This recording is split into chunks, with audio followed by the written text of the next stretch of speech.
사랑하는 여러분, 한 주간 동안 주 안에서 기쁨을 누리셨습니까? 우리 2018년도부터 2008년도 12월에 처음 발간해서 지금까지 18년 동안 다음의 소비 트렌드를 분석한 책이 있습니다. 올해에도 변함없이 그 책이 나왔는데요. 서울대학교 김난도 교수님과 팀들이 만든 책입니다. 그 책의 이름은 트렌드 코리아입니다. 그래서 연도를 붙여서 트렌드 코리아 2026이라고 하는 책입니다. 이 책은 내년도의 트렌드를 이제 분석한 책이죠. 예측한 책이죠. 그러니까 이제 좀 재밌는 거는 우리나라에 있는 12간지. 여러분 올해가 무슨 해였습니까? 올해가 뱀의 해였죠. 사실 뭐 여러분 잘 모르시죠? 관심이 없으시죠? 저도 별로 관심이 없습니다. 근데 이제 어쩌다 보니까 이제 이 뱀의 해니까 영어로는 스네이크잖아요. 그래서 그럼 스네이크 SNAKE 거기다가 뭐 센스를 붙였더라고요. 뒤거는 이제 본인들이 만드신 것 같고 스네이크 센스에서 앞 글자를 따서 10가지의 키워드를 2025년도에 만들었습니다. 그럼 2026년도는 무슨 해일까요? 병오년이라고 합니다. 붉은 해라고 하더라고요. 그래서 아까 방금 그 책자 보시면 알겠지만 말, 호스 파워라고 하는 말의 해. 근데 붉은 말이라고 해서 책자 표지가 붉게 되어 있었습니다. 이런 거를 통해서 내년도를 예측하는 그러한 책이 바로 트렌드 코리아라고 하는 책입니다. 2008년도부터 나왔으니까 18년이 됐는데 지금은 굉장한 인기를 얻고 있습니다. 여러분 제가 이번 주에 머리를 펌을 했거든요. 표가 나십니까? 네, 펌을 하러 가니까 그분이 이제 그때 이 책을 좀 들고 갔어요. 좀 유식한 척 해보려고 갔는데 그분이 이 책 읽으시냐고. 네, 너무 자랑스럽게 읽고 있습니다. 그런데 그분이 그러시더라고요. 자기네들도 요즘에 트렌드를 따라갈 수밖에 없다고. 그래서 이제 무슨 세미나 같은 데를 가면은 이런 책을 이용해서 이제 미용 트렌드 뭐 이렇게 한다고 해요. 그래서 올해는 파란 색깔의 염색이 유행이었나? 그리고 내년에는 또 뭐 붉은색인지 어쨌든 뭐 유행에 따라서 그분들도 이런 트렌드를 이렇게 분석해서 나간다라고 합니다. 근데 이제 이 책이 서문에 김난도 교수님이 17년도를 돌아보면서 내년 2026년도를 준비하는 입장에서 이제 올해 트렌드를 쭉 분석해 보지 않았겠습니까? 근데 김남도 교수님께서 트렌드에 큰 변화가 오고 있음을 그가 체감하고 있다라고 합니다. 경제 성장은 경제의 어떤 상황들에 따라서 또 국제 정세나 관세와 같은 그런 영향들이 아무래도 우리의 소비를 영향을 미치죠. 그런데 이제 올해 들어와서 우리의 영향을 가장 크게 미친 것이 하나가 있는데 이거는 이전과는 전혀 달랐던 내용이죠. 그게 뭘까요? 바로 AI입니다. AI가 이제 모든 트렌드를 거의 압도한다고 해도 과언이 아닐 정도로. 그래서 이 2026년도 이번에 홀스파워라고 하는 트렌드도 보면 AI와 관련되어 있는 키워드가 굉장히 많았습니다. 이 책을 보면서 그러면 교회는 어떨까 하는 생각이 좀 들었어요. 감사하게도 2023년도부터 연세대학교 사회학과를 나오시고 갤럽 본부장으로 계셨던 우리 지용근 집사님이시죠. 지용근 집사님께서 트렌드 코리아라고 하는 목회 데이터 연구소를 운영하시면서 2023년도에 한국교회 트렌드를 내셨습니다. 그래서 올해도 한국교회 트렌드 2026이라고 하는 책을 발간을 했어요. 아주 얼마 전에 나온 책인데요. 사실 지용근 목사님은 작년 올해도 우리 교회에 한번 오셨었죠. 우리 장로 수련회 때 오셨었고 또 제가 월드비전 가서도 마지막에 패널로 오셔서 이제 앞으로 곧 나오게 될 이 책에 대한 내용과 2026년도의 트렌드를 얘기했습니다. 그럼 이 책에서도 목회의 트렌드가 뭐가 중요하다고 나올까요? 바로 AI의 부분을 지적하셨어요. 여러분, 김난도 교수님이 쓴 책은 소비 트렌드입니다. 말 그대로 여러분들이 뭘 살까? 그거에 대한 거를 분석을 하셨어요. 그러니까 이거를 좀 냉정하게 보면 뭐죠? 이거는 육적인 거죠. 여러분들이 돈으로 살 수 있는 육적인 것을 다루는 것이 바로 소비 트렌드라면 목회 트렌드는 영적인 거죠. 그런데 육적인 것과 영적인 것이 공통되는 게 있다라는 거예요. 이거는 우리에게 뭘 의미할까요? 우리의 신앙이 결코 우리의 육적인 것과 무관하지 않다라는 것입니다. 어떤 분들은 교회 다니니까 뭔가 신령한 것을 추구해야지라고 하지만 맞습니다. 틀린 건 아니에요. 그러나 그렇다고 해서 우리가 먹고 사는 이러한 육적인 부분들을 우리가 이야기 안 할 수 없다라는 것이죠. 신앙생활 잘하려면 어떻게 됩니까? 교회 열심히 나오면 되죠. 그러나 또 중요한 게 있죠. 뭐죠? 건강하셔야 돼요. 허리도 아프고 몸도 아프고 머리도 아픈데 앉아 있을 수도 없는데 교회 올 수 있습니까? 못 옵니다. 우리의 육적인 부분들도 건강하지 않고 나는 철야기도 해야지, 나는 뭐 금식해야지, 불가능합니다. 물론 뭐 성령의 힘으로 할 수 있습니다라고 얘기하지만 그거는 극히 드문 경우고, 우리의 몸과 그래서 영육 간의 강건한 것이 참 중요하다라는 것이죠. 그러게 저와 여러분들이 육적인 것을 추구하면 안 되겠으나 그렇다고 육적인 것을 배제하고 오로지 영적인 것만 따라가겠다, 이것도 굉장히 위험한 생각이다라는 것이죠.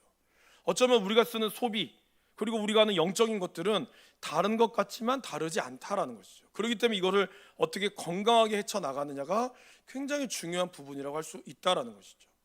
자, 그럼 이렇게 AI가 굉장히 중요하면서도 우리는 이 두 책이 이야기하는 공통되게 말하는 것이 있었다라는 거예요. 그러니까 저희 고민은 그거인 거죠. 하나님께서 경영하는 교회와 성도의 삶, 그리고 복음의 비밀을 담대히 전하는 성도됨의 삶이 되기 위해서는 과연 뭐가 필요할까?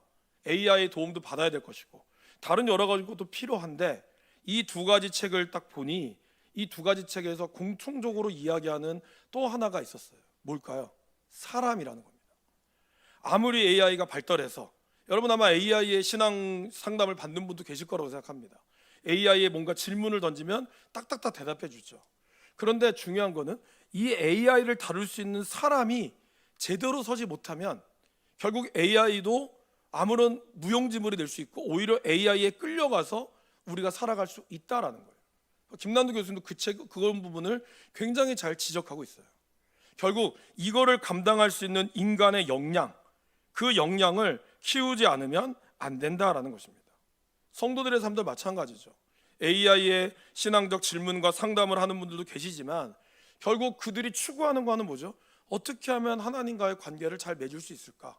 어떻게 하면 하나님 안에서 나의 어떤 신앙적 고민들이 해결할 수 있을까라는 질문이다라는 것입니다. 그만큼 우리에게 있어서 이 사람이라고 하는 것 참 중요하다. 하나님 만드신 이 사람이 참 중요하다라는 것이죠. 그림 한번 띄워줄까요? 여러분 저 그림이 뭔지 아십니까? 저 그림을 모르면 여러분들은 이제 쉰 세대입니다. 네, 저거는 캐데언이라고 하는, 요즘 한 번쯤 들어보죠. K-팝 데몬 헌터의 줄임말이라고 하죠. 저보다 더 잘하시네요. 저 그림이 바로 이 아이돌이 뭐 내용이 그런 거죠. 아이돌이 악령을 퇴치해서 노래로 세상을 지킨다라고 하는 판타지 애니메이션이죠. 나오자마자 뭐 세계적인 가수들부터 시작해서 이 노래를 뭐 몇 옥타브까지 올라가느냐 해가지고 굉장히 많은 인기를 얻고 있는 이러한 판타지 애니메이션이 바로 저 그림입니다. 저 그림은 보면 호랑이죠. 그럼 여러분 저 그림이 어디서 나왔을까요? 다음 그림 한번 보여줄까요? 네, 바로 조선시대의 민화였던 호작두입니다. 네, 저 그림을 모티브로 해서 바로 캐데언이 나온 거죠.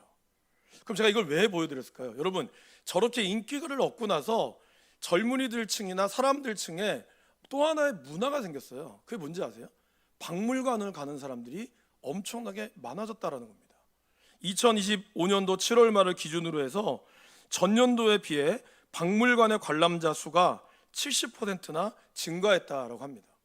여기 박물관 가보신 분 계세요? 뭐 많이 없으시죠? 뭐 가더라도 그냥 이렇게 조금 알면 가지 잘 가지 않습니다. 뭐 명절 때나 이렇게 갈 데 없으니까 거기 한번 가고 오지 그렇게 안 간다는 거예요. 근데 올해만 하더라도 용산에 있는 국립박물관과 그런 어떤 현대미술관 같은 과천에 있는 그런 데에 사람들이 1시간 반씩 줄을 서서 기다렸다가 나왔다는 거예요. 그럼 도대체 왜 이렇게 박물관을 갔을까? 물론 아까 저 호작도를 가기 위해서 봤다라고 하지만 그것만 보기에는 뭔가 좀가 부족하다는 거죠. 그래서 이 책 트렌드 코리아에서 보면 이 사람들이 이렇게 많이 몰리는 이유를 가만히 분석해 보니까 디지털 시대에서 인공지능이 세상을 호령하는 가운데 가상의 현실이 굉장히 많아졌잖아요. 그죠? 유튜브만 보더라도 무슨 약선 전하는데 진짜 의사 같은데 알고 보면 다 AI예요. 근데 너무 현실과 진짜의 구분이 없는 가운데서 사람들이 열망하기 시작했다는 거예요. 뭘요? 진짜가 뭘까? 그러면 저 애니메이션의 저 캐데언의 그 그림에 진짜가 뭘까? 우리나라 조상 거였어? 호작두였어? 까치였어? 저 민화였어? 그거에 사람들은 관심을 갖기 시작했다는 거예요. 이거를 단순히 복고로 넘어갔다 레트로다라고 얘기하기에는 무리가 있다라는 것이죠. 얼마 전에 우리나라에 이제 방문했던 세계적인 어떤 분 정치가인가 이름은 모르겠지만 그분에게 LG에서 이제 선물을 주었는데 뭘 준지 아십니까? LG에서 제일 처음 나왔던 라디오를 줬답니다. 굉장히 오래된 거잖아요. 근데 감격했대요. 좋은 핸드폰을 준 것도 아니고 그냥 아날로그 그걸 줬는데 그거에 그분이 감동을 했고 또 그거를 감동하니까 또 사람들이 또 그걸 또 사기 시작한 거예요. 지금 서울에서는 핸드폰도 물론 있지만 아이들은 CD 플레이어라든지 MP3라든지 그다음에 LP판 이런 것들이 다시 인기를 얻다라고 하죠. 단순히 복고와 레트로가 아니라 본질, 뭔가의 본질을 찾고 싶어 하는 거예요. 가상이 넘쳐날수록 사람들은 완벽한 짜여져 있는 이러한 것보다 좀 투박하지만 원조를 찾기를 원했다라는 겁니다. 그것이 바로 사람이 근본적으로 근본을 찾기를 원하는, 그래서 옛날 아날로그와 같은, 옛날 라디오와 같은 아날로그 감성이 다시 인기를 얻고 있다라는 것이죠. 그럼 여러분 영적인 세계는 어떨까요? 영적인 세계도 그렇습니다. 많은 사람들이 근본적인 것을 찾아가기를 원한다는 거죠. 근데 문제는 그 근본의 진짜를 모르기 때문에 안타깝게도 이단과 무속 열풍이 엄청나게 활성화되어 가고 있다라는 겁니다. 아까 한국교회 트렌드 2026에 보면은 교회 다니는 무속 신앙인의 증가가 또 하나의 키워드예요. 과연 그럴까? 여러분들 어떠세요? 여러분들은 과연 그거에 대해서 동의하십니까? 이단에 대한 경각심이 굉장히 높아졌죠. 뭐 신천지뿐만 아니라 JMS 온갖 이단들이 넘쳐나면서 사람들이 이제 교회와 뭐 이단들을 조금씩 구별하기 시작했어요. 그런데 이단들이 줄었을까요? 별로 안 줄었어요. 이단들은 좀 줄었는지 모르지만 무당이나 무속 신앙이 늘어났다는 거예요. 심지어는 MG 무당도 등장했고요. 젊은 점쟁이들이 연애하는 프로그램도 있었습니다. 옛날에는 신내림 받았다고 하면은 집안에서 저주였죠. 근데 지금은 신내림 받는 거를 너무나 자랑스럽게 여기는 거예요. 그래서 그런 걸로 상담해주고, 어제 제 아내가 그런 얘기 하던데 프로그램 중에 지금은 없었는지 모르겠지만 두 연인인데 알고 보니까 이 사람이 다 무당이야. 남자 무당, 여자 무당. 그래서 뭐 여자애가 귀신이 갑자기 확 들리니까 내가 쫓아내줄까? 뭐 이렇게 얘기 나오고 이런 일들이 프로그램에 너무 자연스럽게 등장하는 거예요. 어디 무슨 프로에 갔는데 엄마가 자기 딸을 데리고 왔는데 딸이 알고 보니까 점쟁이였던 거예요. 그러면서 내가 이 프로를 계속 해도 돼요? 이렇게 막 점쟁이한테 물어보면 계속 하라고. 막 그런 걸로 사람들이 웃고 나아갔다라는 것이죠. 이제는 젊은이들이 점쟁이하고 연애하는 것들, 이런 프로그램들이 너무나 자연스럽게 나타났다라는 겁니다. 유튜브 채널만 해도 약 3,700개가 넘습니다. 그리고 직업적인 무속인 이 나라에 등록되어 있는 무속인이 80만 명이라고 해요. 시장 규모만 하면, 만약에 등록되지 않은 사람까지 하면 약 10조 원이 넘을 것으로 추산하고 있습니다. 제가 아마 여러분 혹시 당근하신 분이나 유튜브 보신 분들 아시겠지만 당근만 하더라도 운세 봐드립니다. 5,000원 이런 게 당근 나와요. 광고에 수멸씩 나와요. 그러면 우리 아이들이 아니면 여러분들 중에서도 분별하기 어려우면 한번 봐볼까? 이렇게 간다는 거예요. 제가 아까 얘기했죠. 더 큰 문제는 기독교인 5명 중에 1명이 점집, 사주 등의 무속을 이용한 경험이 있다라는 것입니다. 실제로 26년간 무속인으로 살아가다가 8년 전에 회심을 했던 부산 제2영도교회에 심선미 집사님이라는 분이 계십니다. 이분이 어느 방송에서 인터뷰를 했는데 점, 사주, 타로 등을 보는 것은 돈을 주고 사망을 사는 행위다라고 경고합니다. 본인이 경험하셨으니까. 근데 이 집사님 한마디 더 하셨어요. 자신이 무속인으로 있을 때 손님들의 40%가 기독교인이었다라는 겁니다. 청년, 일반 성도는 말할 것도 없고 심지어는 사모, 권사, 항존지까지 장로, 안수집사 다양한 직분들이 자기를 찾아와서 운세를 보고 사업을 물어본다는 거예요. 여러분 어떠십니까? 여러분들은 안 그렇다고 자신할 수 있어요? 그러면 좋겠습니다. 근데 그만큼 우리가 여러분들 그냥 인터넷으로 아니면 갑작스럽게 올라오는 그런 운세, 오늘 내가 무슨 띠니까 봐야지, 그거 보는 것조차도 사실은 여러분들은 이미 접한 거예요. 아무것도 아닌 것 같지만 악은 모양이라도 버리라고 그랬잖아요. 이런 것이 문화현상이다 라고 여러분들 얘기하시면 저는 할 말이 없어요. 이건 문화인데 뭐 재미인데 이러면 저는 할 말은 없으나, 분명한 거는 하나님은 점을 치는 거라든지 이런 것을 굉장히 싫어하신다라는 게 중요한 핵심이죠. 그런데 제가 2주 동안 팀 켈러의 만들어진 신이라는 책을 중심으로 기쁨에 대한 말씀을 나눴습니다. 그러면서 우리의 진정한 기쁨, 우리 안에 있는 우상에 대한 말씀을 제가 나누었죠. 그리고 나서 제가 사실 고민이 있었어요. 그 다음 주에 무슨 설교를 해야 될까? 계속해서 설교가, 솔직히 얘기하면 설교의 어떤 흐름들을 좀 있었는데, 갑자기 이 팀 켈러의 책을 읽고 난 이후에 또 한 번 더 다룰까 하다가 굉장히 고민이 많이 됐어요. 어떤 말씀을 나눠야 될까? 제가 이렇게 말씀을 나눈 이유 중에 하나는, 최근에 우리는 이전의 정권과 이단과 무속신앙의 고리들을 뉴스로 여러분 보셨을 겁니다. 상당수는 거의 사실로 드러났음에도 불구하고 오히려 교회의 성도들은 자기들이 지지하는 정당과 대통령이라고 이런 것을 전혀 문제라고 생각하지 않는다라는 거예요. 무조건 편드는 거예요. 저 사람이 빨간색인데 파란색이라고 하면 저 사람이 빨간색이라고 했으니까 무조건 맞아, 이렇게 편을 드는 일들이 많다라는 거예요. 여러분, 제가 다시 한번 말씀드리지만 여러분의 정치적 성향에 저는 관심이 없습니다. 여러분이 빨간색이든 파란색이든, 빨간색이라도 더 좋아하고 파란색이라도 더 좋아하고 빨간색이라도 더 싫어하고 파란색이라도 더 싫어하지 않아요. 왜? 그건 중요하지 않거든요. 여러분들이 살아왔던 삶의 형편에 따라 여러분의 여러분들이 어떤 정치적 색깔이 있으실 거니까 그거는 문제가 되지 않아요. 문제는 분별할 수 있어야 한다는 거죠. 근데 분별을 안 해요. 분별을 거부해요. 싫어도 내가 정당한 사람이니까 이 사람 맞아, 틀렸지만 맞아, 이것이 지금 우리의 생각이라는 거예요.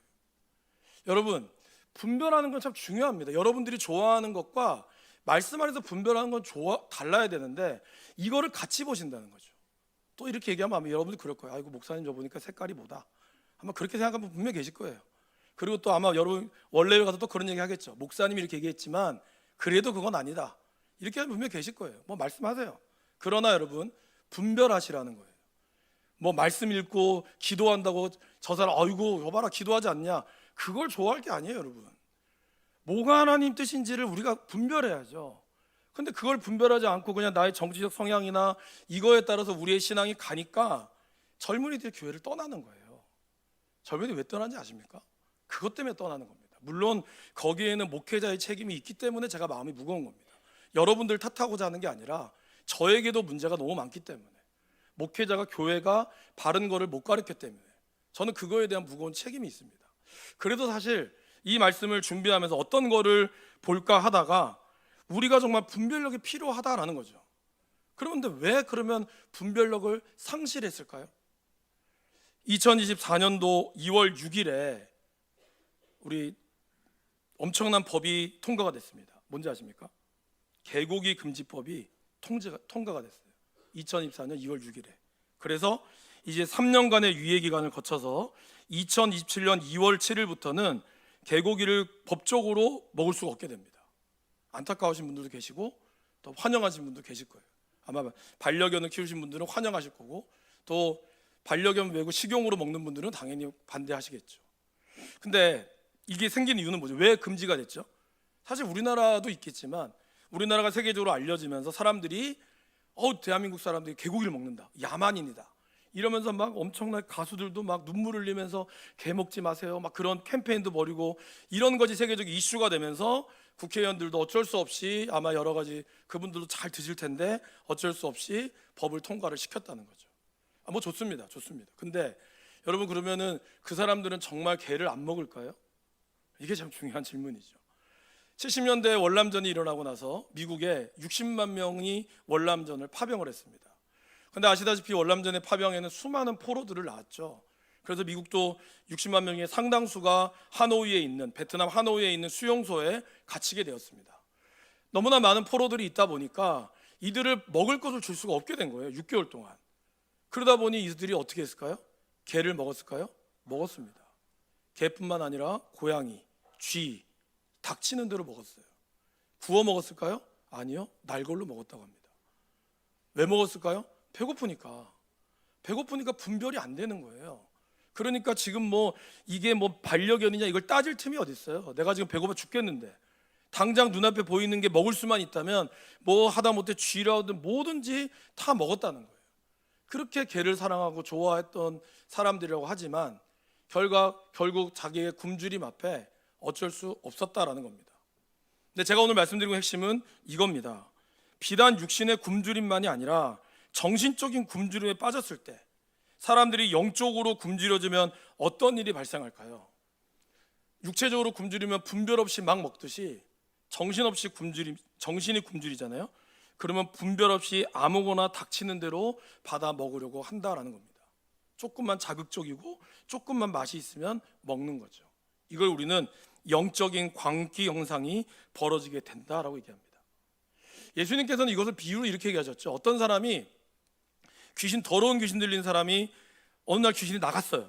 나갔다가 이제 다른 데를 막 돌아다니다가 이 귀신이 갈 데가 없으니까 예전에 갔던 걔한테 가봐야겠다. 그래서 그 사람한테 갔는데 이 깨끗이 청소가 되어 있는 거야. 그래서 야, 깨끗이 청소되어 있으니까 못 가겠다. 가자 했을까요? 그렇게 하지 않고 7배나 더 되는 더한 귀신들을 데리고 와서 그 몸을 완전히 망쳐놨다라고 얘기했습니다. 무슨 뜻일까요, 여러분?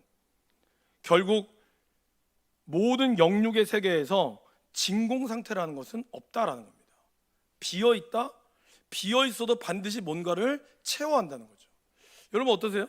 집에 이사하시면 집 이사하기 전에 다 버리죠. 이제 필요 없는 거 다 버리잖아요. 그리고 이제 이사하면 깨끗해요. 다 비어있어요. 한 2, 3년만 지나면 그 집 그대로 있습니까? 천만 말씀일걸요. 버렸던 TV 다시 살걸요. 더 좋은 걸로.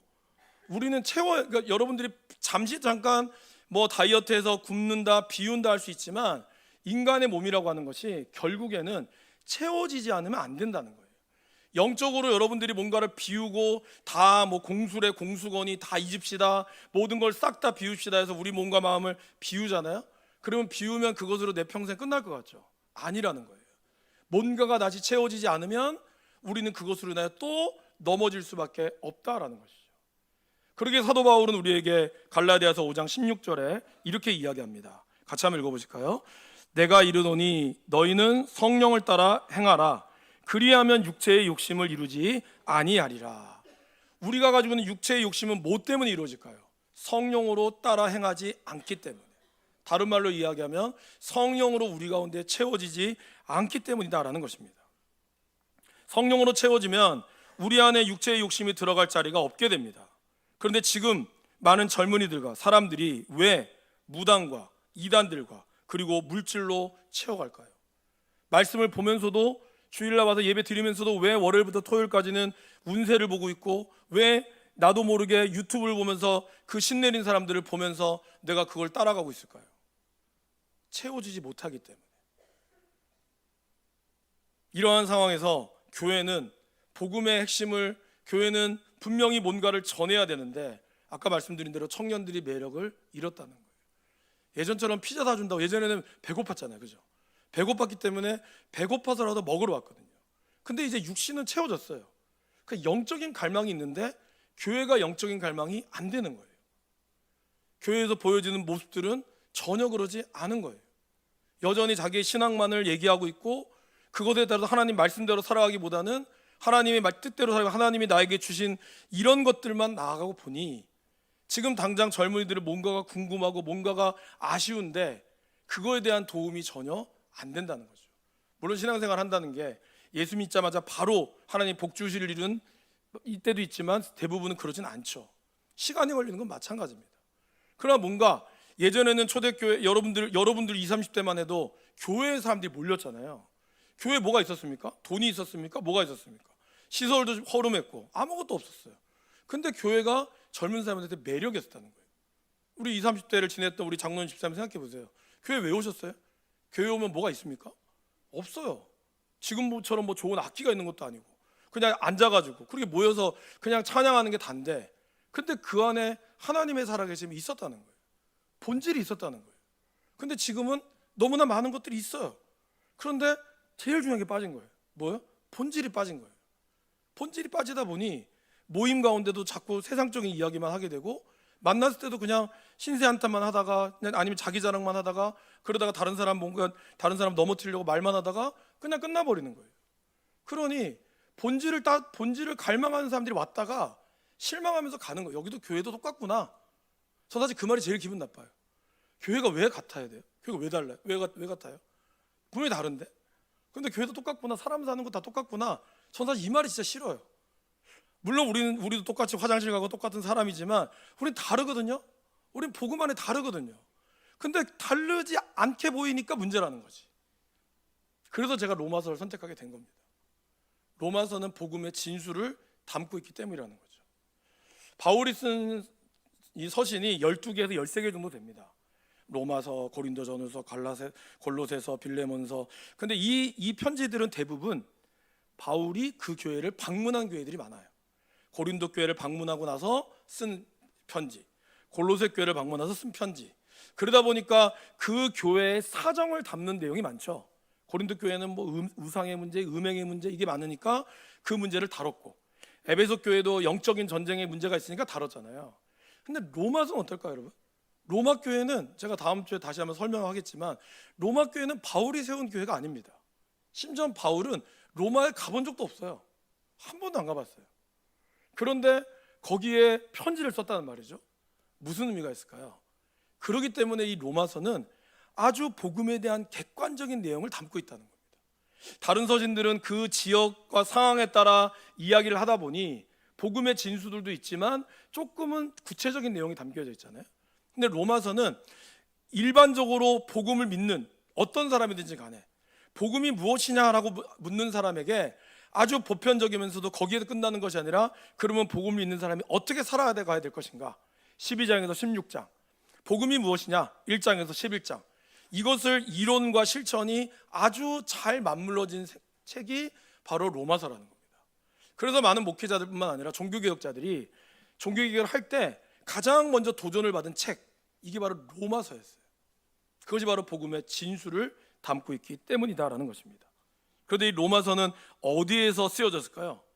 고린도 지역에서 쓰여졌습니다. 여러분, 고린도 지역 동서를 잇는 최대의 무역항을 가지고 있고요. 그래서 엄청난 부와 쾌락과 향락의 도시였습니다. 도시 중앙에는 12개의 신전들이 도시를 지배하고 있다고 해요. 12개 어마어마한 신전들이 도시를 마주보고 이렇게 있다고 합니다. 그러니까 마치 이 신전이 우리를 지켜준다라고 하는 모습처럼. 그리고 해발 573m에 위치한 아프로디테 신전에는 약 1000명의 여사제들이 살고 있었습니다. 말이 좋아서 여사제지 실제로는 종교적 창녀들이었죠. 그러니 그들이 얼마나 음란하고 얼마나 쾌락을 추구했는지 제가 한번 저번에 말씀드렸죠. 영어로 고린티아조라고 하는 이 영어 단어는 성적으로 음행하다는 뜻이거든요. 근데 이 뜻이 어디서부터 나왔냐면 고린도 교회에서, 고린도 지역에서 나왔어요. 고린티아조, 고린도와 같이 되다. 이게 바로 성적으로 음란하다는 뜻입니다. 그 정도로 단어에 이 정도로 나올 정도로 고린도는 매우 음란했다라는 것이죠. 이 말씀을 준비하면서 우리 부산을 좀 생각해 봤어요. 부산은 어떤 도시죠? 부산은 우리나라 최대의 항구 도시죠. 지금은 좀 안 그런지 모르겠지만 영도에는 삼신할매가 지키고 있었다고 믿어왔습니다. 기장에는요 박태선 신앙촌이 있고요. 범일동에는 통일교회 성지가 있습니다. 하나님의 교회가 제일 처음에 어디에 세워졌는지 아십니까? 1964년도 해운대에 세워졌어요.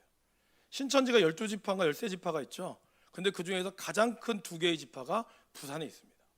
그리고 여러분들이 아시는 바닷가다 보니까 온갖 우상들과 무속신앙들, 그리고 바다를 떠난 남편을 그리워하다가 바람핀 수많은 여인들, 그런 음란하고 그런 모습들이 있는 곳이 바로 부산이라는 것이죠.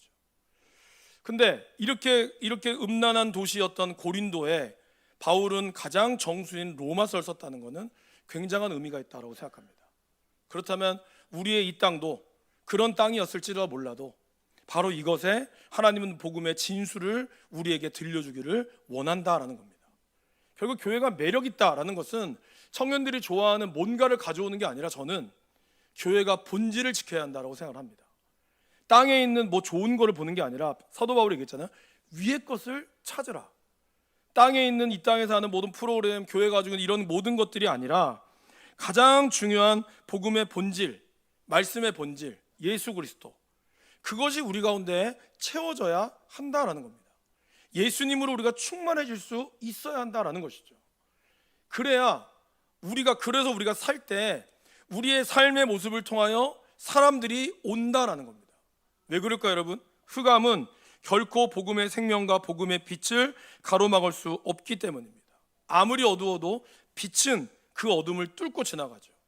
세상에 환란이 올지라도 복음의 능력은 세상이 아무리 강하다고 해도 하나님의 은혜를 막을 수가 없다라는 것입니다. 그래서 저는 내일부터 다음 주부터 로마서 말씀을 강해하고자 합니다. 로마서의 말씀이 우리의 말씀의 본질과 기도의 본질과 진정한 예배로 돌아갈 수 있기를 내는 자극자가 되기를 간절히 소망합니다. 그래도 진짜 우리의 기쁨이, 여러분 이번 일주일 동안 여러분 뭘로 기쁘셨어요? 그런데 그 기쁨이 예수님으로 오는 기쁨이 되기를 바랍니다. 그 기쁨의 본질로 우리가 나아갈 때, 그러면 사람들이 묻겠죠. 당신도 지금 고통받는데 왜 이렇게 기뻐합니까? 미친 거 아닙니까? 미친 게 아니죠. 내가 예수로 인하여 얼마든지 내가 기쁘다는 것을 우리가 보여줄 수 있기를, 그런 삶이 되기를 간절히 축원합니다.